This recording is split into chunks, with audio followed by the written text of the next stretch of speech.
Joining us in the studio now is the former head of the National Counter-Terrorism Security Office, Chris Phillips. Thank you very much for joining us. One of the real concerns is the language being used to describe Harbi Ali is that he was a homegrown terrorist, radicalised at home, exacerbated by then being in the pandemic, downloading documents onto his computer.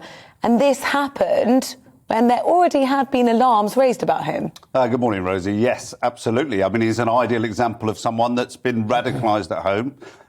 You're right, he's been putting things on his computer and he's built himself up into a rage that he decided to go and commit a terrorist attack.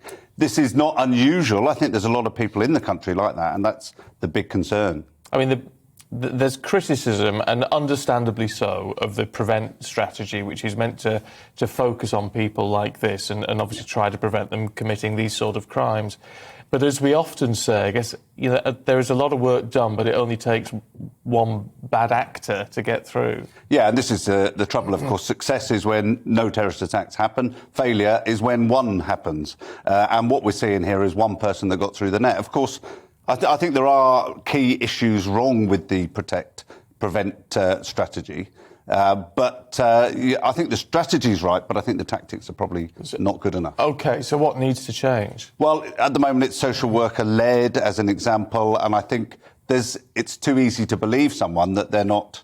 That if you ask someone if they're a terrorist or not, and they say no, you can't just walk away from that. You've got to keep going. You've got to keep the investigation going. How do you identify the warning signs, though? Because he wasn't posting his views on social media. He was actually quite private about them. But yet this is someone who, for about 5 years, for a long period of that time, was wandering around with a knife with him in case there was the opportunity to commit one of these acts. And this is the key issue that I think police social workers have, is that if you don't exhibit the signs, the outward signs, that you are going to do something really bad, then perhaps you get put to the back of the list. And there are literally hundreds of people on this prevent strategy.